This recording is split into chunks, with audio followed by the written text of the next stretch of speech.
నా పేరు Srinivas, forest range officer Armoor. 4-5 days క్రితము సిద్ధలగుట్ట ప్రాంతంలో, ఆర్మూర్ పట్టణం సిద్ధలగుట్ట పుణ్యక్షేత్రంలో చిరుత సంచారం మీద ఒక వీడియో వైరల్ కావడం జరిగింది.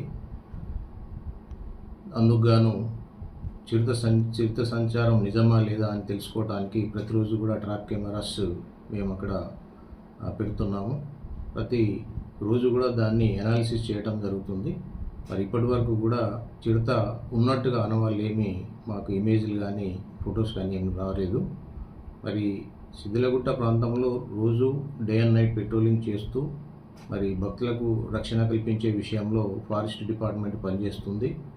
సిద్ధలగుట్ట ప్రాంతానికి వచ్చే భక్తులకి మరి ఆర్మూర్ ప్రాంత వాసులకి ఈ సందర్భంగా తెలియజేసేది ఏంటంటే, అటవీ జంతువు తన పని తాను చేసుకుంటుంది, ఎవరిపైనా కూడా దాడి చేయడానికి అవకాశం లేదు. మరి దాని యొక్క మనం భయభ్రాంతులకు గురై దానికి ఏమైనా హాని తలపెట్టినట్టయితే అది మనము నేరం చేసిన వాళ్ళం అవుతాము.